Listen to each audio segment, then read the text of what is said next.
All right, hello everyone. Welcome to a new episode of this cEDH cast, Greedy Keeps. We're talking about Yasharn today. I actually pulled up Yasharn. You can look at it right there. I'll read it real quick.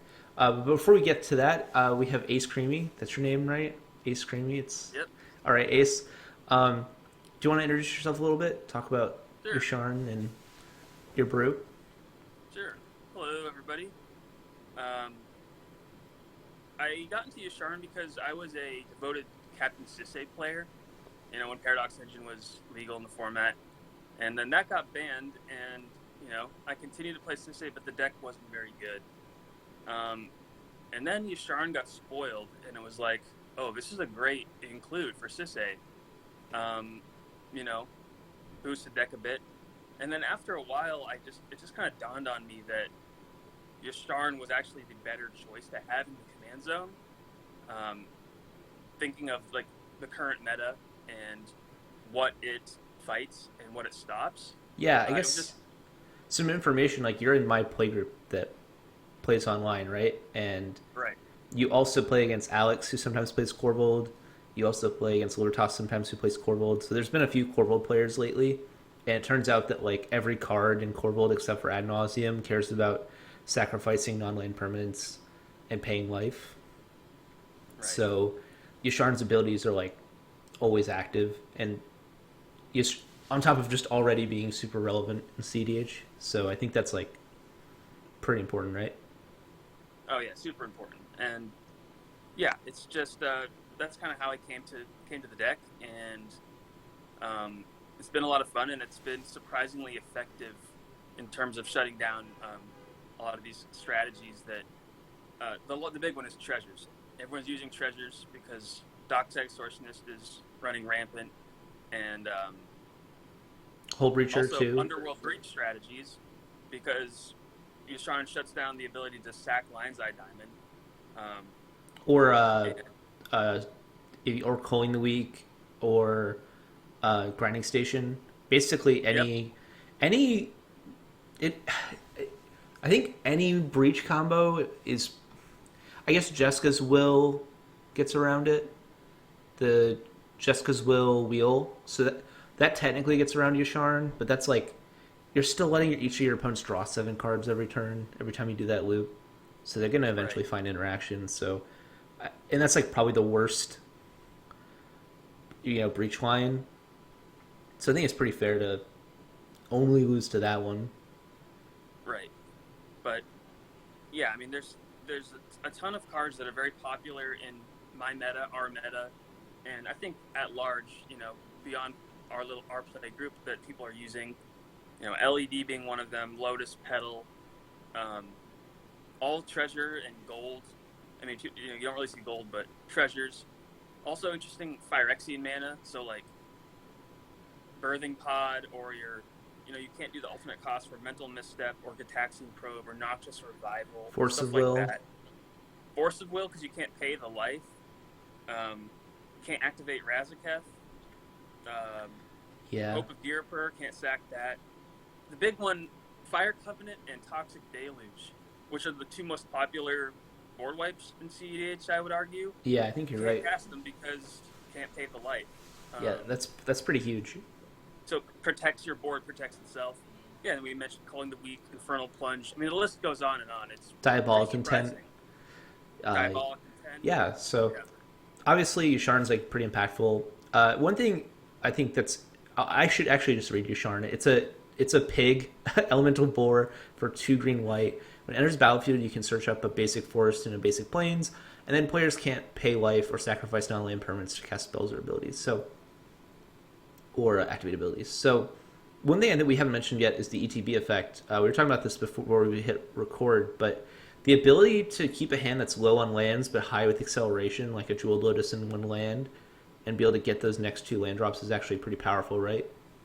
It's super powerful because in other instances with commanders that cost, they're expensive, if you keep a land that's short on mana but you have a Jeweled Lotus and you just jam out your commander, you have nothing to follow up. You have no mana to like continue to accelerate. The nice thing about Yasharn is that card advantage that's built in. If you have a 1 land hand and a Jeweled Lotus, you can just jam it out there, and then you have your guaranteed next land drops for the next 2 turns. Yeah, and it And is card advantage. Like, obviously, like, you wish it said draw two cards, but, making your land drops guaranteed whenever you play Yasharn is, like, still pretty powerful, right? right, I mean, land tax is card advantage. Is it good card advantage? Not necessarily. I mean, it's not bad, but it's not great. It's kind of Yeah. like that. You know what I mean? Yeah, so, all right, let's get into the actual gray keys. So, Yeah. our first one here is Plains, Utopia Sprawl, Archon of Valor's Reach, Plains, Worldly Tutor, Wild Growth, Manglehorn. I think the mana is a bit, you have all these green sources and no way to make green, right? Like, Yeah. so I think you Can't gotta, beat this one. yeah. All right, we have Eidolon of Rhetoric, Enlightened Tutor, Forest, Thalia, Forest, Autumn Seal, Trinister. This has the exact same problem. It's the opposite. Yeah. Yeah. Same thing though. So All we'll go right. to 6. Draenith Magistrate, Thalia, Aven Mind Sensor, Defense of the Heart, Temple Garden, Ancient Tomb, Worldly Tutor. So before we talk about whether or not we should keep the same, we should say, why is Defense of the Heart in this deck? It's probably Right. a good question. So Defense of the Heart is a 1-card combo in this deck. Well, I mean, in really any deck that's running it, you ideally are going to get 2 creatures that will end the game. And our primary targets in a vacuum are Gisela, the Broken Blade, and Bruna, the Fading Light, so that we can just slam them out and then end of turn meld them into Grisella, which its ability says that your opponents can't cast spells CMC 3 or less, Which and is that like, backbreaking. that's Like, all that's of gonna them. end the game. And you have a 9/10 like Vigilant Life linking beater, so I just pulled that off the other day, and everyone just scooped it up. Yeah. Do you have a combo in this deck besides that? So then we're also running Elish Norn Living Plane Okay. and Linvala Living Plane, which is a softer lock. But if you couple it with like a Null Rod effect, it's a hard lock. Yeah. In either case. And then we're running Luminarch's Ascension, which is a decent win condition when you're trying to push the game long and go into the late game. You just swarm the table with beaters. I've won with that. Won that way with the deck. And then Archon of Valor's Reach also on instance is another like finisher kind of. Yeah. There are decks that have a hard time with that. Yeah. All right. So with this hand, it looks like Draenith, Thalia, Aven Mind Sensor, like those are the classics, right? Those are good. Yeah, I think we would keep this. I think I probably bottom. We might bottom defense here, Yeah, I think that's where I was leaning to. or it's defense or worldly. But I think it would be defense because depending on what's going on in the game and the decks you're up against, we have a turn to any of those first 3 creatures. You know what I mean? Those can all be pretty impactful. Yeah. And Those will make people really sad if you get them out. Yeah, very sad. And then, in the next, within 3 turns, we're hopefully drawing a land and then slamming Yasharn. Yeah, also, like a turn 2 Draenith into a turn 3 Yasharn is like pretty rough. Totally. And we could, if we don't draw a land, we could, worldly for a dork or something if we had to. But I think the chances of drawing a land in the first 3 turns are pretty high. Yeah, I agree. I mean, you can also just always like be like, I don't have anything, and then mind sensitive them on turn 3. Yeah. So. Yeah. All right, first 7. Hushbringer, Forest, Plains, Forest, Winter Orb, Archon of Valor's Reach. I'm not a fan of this one. There's like no acceleration. What do you think? Yeah, I would. Turn 4 Yasharn is. I mean, that's the main thing we're looking for is an early Yasharn. Turn 4 is. I mean, assuming we don't draw like a Soul Ring or a Mana Crypt, like, it's kind of slow. Yeah. Even though this hand does have like a turn 2 Hushbringer, which could potentially stop an early Consultation Vast Oracle line, it's not good. Or Dockside. Yeah, I mean, it could stop a Dockside too, but still, we can be greedier than this. All right. Second 7, Plains, Guys for Cradle, Rest in Peace, Fauna Shaman, Winter Orb, Living Plane, Savannah. This one's also pretty slow. Yeah, I mean, a turn 2 Rest in Peace, is that like... I think good you'll. enough. I think you'll know. It depends on the table, right? Yeah, but this doesn't the same thing. This doesn't really give us a, turn one, turn two, turn three Yasharn off the bat. So probably ship this as well. Sure. Noxious Survival Forest, Nature's Claim, Mox Diamond Plains, Forest. Um, This does give a turn three Yasharn, but there's no relevant Stax pieces leading up to that. yeah. Um, so I would probably be inclined to ship this. Um, Nature's Claim is at least some interaction, but yeah, I think that's probably correct. yeah, I'd probably go to five. All right. Looks like we have Gisela, Fauna Shaman, Bountiful Promenade, Sphere of Resistance, Null Rod, Oakham Adversary. See, this is way better. We got a turn two Null Rod or a turn two Sphere of Resistance. Probably Null Rod. That's probably more devastating, like in a vacuum, I'd say. Yeah. But and then you can also turn 3 Oakham Adversary or turn 3 Sphere of Resistance. yep. And then if we draw a land, even better. Like even though we're not like slamming Yasharn turn 2 or 3 here, like we have some very relevant pieces in hand that are definitely going to be a detriment to the table, slow things down, And a card advantage give us engine. some time to cast our Yasharn and progress with our game plan. Yeah. I think you bottomed the Gisela and the Fauna Shaman, right? Yeah, for sure, absolutely. It's land, sphere, null rod, and adversary. Yeah, that seems good. And that's a pretty good 5. Yeah. All right. Fresh 7. Collector Oof, Bruna the Fading Light, Deafening Silence, Ideal Tutor, Plains, Jewel Lotus, Rovlaw. I think this hand's actually like really good. This hand is busted. This hand is so busted. So we go turn 1, Plains, Jeweled Lotus, Yasharn, get our 2 basic lands. Now turn 2 we can go Collector Oof. Yeah. Or we can go Deafening Silence. And then follow that up turn 3 with the Rule of Law. So it's like, what are you gonna do? Yeah, that seems really good. Yeah.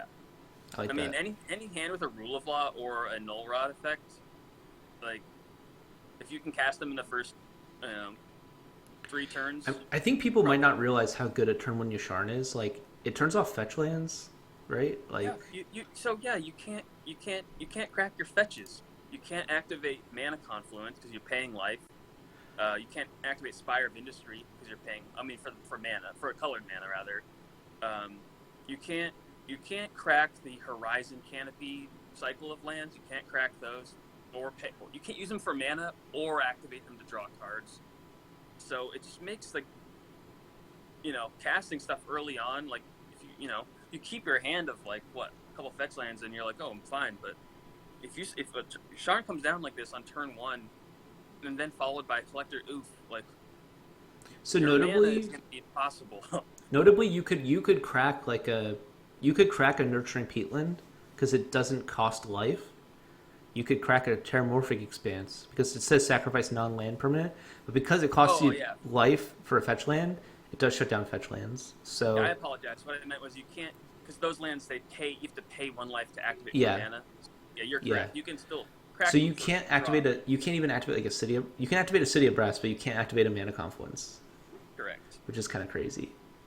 Yeah. So that this hand is amazing. Like, and that's what we were saying before. Like, you can keep a 1-lander with Jeweled Lotus, and you get two more lands to run out your curve. Yeah, this seems really good. I mean, can you imagine you can't play your lands, can't activate your rocks? Like, what do you do? What do you do from there? And then it's like we have Deafening Silence and Rule of Law and Collector Oof and a turn 1 Yasharn. Like, that's busted. Yeah, it's gonna be a while. They're not like, it's not like a Cyclonic Rift's coming out, right? Like, they can't activate their rocks, they can't play most of their lands, and you have a tutor. You have a tutor here, so you can tutor up like an enchantment that you need to win the game. So this just seems sick.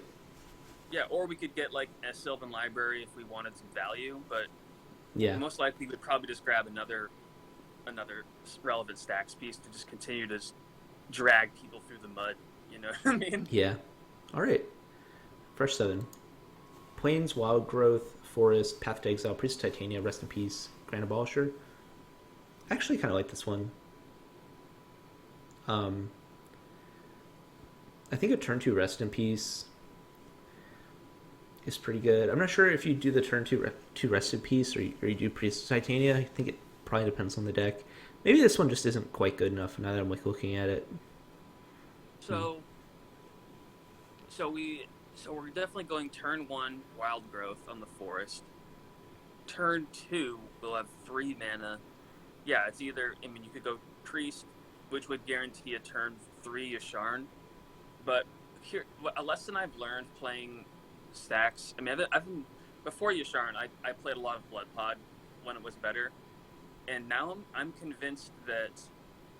I mean, I feel like, yeah, like I said before, like Yasharn is just the appeal to this deck command zone, and something I've learned playing Stax is that like you want to run out your Stax pieces first, like if over acceleration. Like there's games that I've lost because I had a like turn 1 I could have played Grafdigger's Cage, but instead I played a turn 1 Dork, and then I lost on turn 2 because someone just went off with Underworld Breach. Mm-hmm. You know what I mean? And so I think it's, you always need to like most cases, you need to prioritize playing the Stax pieces out first. So again, a blind meta, like I would probably just run out the rest in peace for that very reason, to like prevent someone just going off out of nowhere, like with Underworld Breach or something, over the Priest. Although that does prevent us like a guaranteed turn 3 Yasharn. This is the tough one. You do have 3 draws though. Yeah, this is like a maybe. This is our first 7. We could always just throw it back. Yeah, I think depending on who I'm up against, this could be keepable. But just for the sake of greedy keeps, All right. probably toss this one and see what the next 7 is. So we have Collector Oof, Plains. I mean, okay, this is insane. Collector Oof, Plains, Jeweled Lotus, Destiny Spinner, Sphere Resistance, Trinisphere, Winter Orb. I do think like the more I see Jeweled Lotus in this deck, this might be the best Jeweled Lotus deck. Like, you get to be so greedy with your mana, like so incredibly greedy, and then you get to just play a turn 2 mana Stax piece that just like, it's like, oh, you can't play your lands or activate them. Well, now you can't activate your mana rocks either. Oh, and next turn we're gonna have a Trinisphere in place, so get ready for that too. Yeah, this is completely busted. Turn 1 Yasharn, turn 2 Oof, turn 3 Trinisphere. I mean, like, That's look dumb. at this hand. It's disgusting. Yeah. Yeah. This is like the nut hand, right? This is exactly what you want to see. This is, yeah, we just want to play out all our stacks. Turn 1 Yasharn and then just the relevant stacks pieces on curve. It's like the dream. Yeah, all right. So let's just go back to a first 7. Yep. Oh my god. Okay. let's go. All right. It's a Jeweled Lotus, Finhorn Elves, Plains, Spirit of the Labyrinth, Source of Plowshares, Archon of Emeria, and Command Tower. So perfect mana. You're gonna have the turn 1 Yasharn. You're gonna have Archon in play on turn 3, but you'll have a Spirit of the Labyrinth in play on turn 2. Turn 2. You know, like, just the nuts as usual. Just, yeah. I mean, the more I goldfish with this deck, like, and it's funny, like, then it's kind of weird, like the amount of times that I've been goldfishing that Jeweled Lotus shows up in the first 7. I'm like, thank you. Like, I don't know, like, why it just seems to keep popping up. Yeah, it does seem insane in this deck. All right. Mother of Runes, Sarah Ascendant, Utopia Sprawl, Rest in Peace, I Don't Want a Rhetoric, Soul Ring, Cavern of Souls. This probably isn't it, right? Yeah, it's kind of awkward with the Cavern. You know, you can't. I mean, ideally you want to name Boar, but if you do that, I mean, the Utopia Sprawl isn't achieving anything. Yeah, we probably have to throw this one. All right. Bruna the Fading Light, Manglehorn, Plains, Forest, Elvish Mystic, Source to Plowshares, Nature's Claim. This one's a little too slow, right? Yeah, not keeping this one. All right. The turn 2 Manglehorn is just not good enough. Yeah, it's a 6. Forest, Bruna, Runic Armor Sword, Plains, Avid Mind Sensor, Plains. I think you throw this one back too, for the same reason. Yeah, throw this back too. Null Rod, Veil of Summer, I Don't Want a Rhetoric, Plains, Will Detour, Elgamri's Call, Ancient Doom. Turn 1 Null Rod's pretty sick. Yeah, this is on 5. We're keeping this because we can go turn 1 Null Rod. You probably just throw back probably the Worldly Tutor and the Veil So Summer. yeah, yeah, I think that's correct. We go turn 1 Null Rod, turn 2 Eidolon Rhetoric, Turn and that's 3, you probably find another land, play Yasharn. Yasharn. And Tables, that's like that's effectively really, locking out the table. yeah, yeah, it's a great Seems 5. good. All right, let's do one more. Sure. Plains, Forest, Counter Transformation, Null Rod, Aven Mind Sensor, Static Lord, Soul Ring, This is a keep because we can do a turn 2 Yasharn. and then turn We also, 3, drop like a Counter Transformation and like a Null Rod. yeah, we go, turn 1 land, turn 2, Soul Ring on turn 1, turn 2 Yasharn. Now turn 3, we're going to have 5 mana, so we can go Null Rod and Static Orb, or we can go Null Rod, hold up mana for Aven Mind Sensor, or any combination of, if there's like a Corvold on board, or Crom, or a Kenrith, or some problematic commander that, see, the thing that because Yasharn's a good beater, but there are other commanders that are popular in the format that are bigger, Yeah, and so I mean our strategy is to beat down on people, and there are a lot of decks that can't handle a 4/4, but then there are some decks that have a relevant body, like in the command zone, like and Kenrith that's or why we play. Corvold or Winota, like those kinds of That's decks. why we play Kendra's Transformation. Also, draws us a card, but it's like I've thought about it as like the green version of Gilded Drake in a way. But Yeah. yeah, I mean, if there's like a Corvold on board or Kenrith, you slam that Kendra's Transformation on them, and Hope then it you sticks. just then keep going to Beat Street. Yeah. All right. So that is the end of our greedy keeps.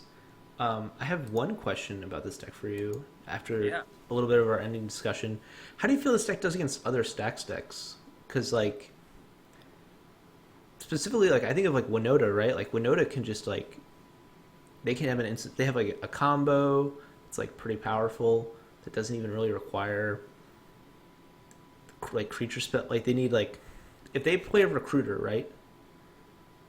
They have to play a Snoop, I guess. If they have a Snoop in play already, they just need to hit a recruiter. I guess that no, they have no. They hit a if they have like a Goblin Mercenary, they can just like I think they can get the whole combo out. Maybe I'm thinking of it wrong, but So are you asking like in a matchup, or yeah, like like what's your matchup against Stax decks that are also that have like bigger creatures, right? Like when that do you think that's gonna be a problem?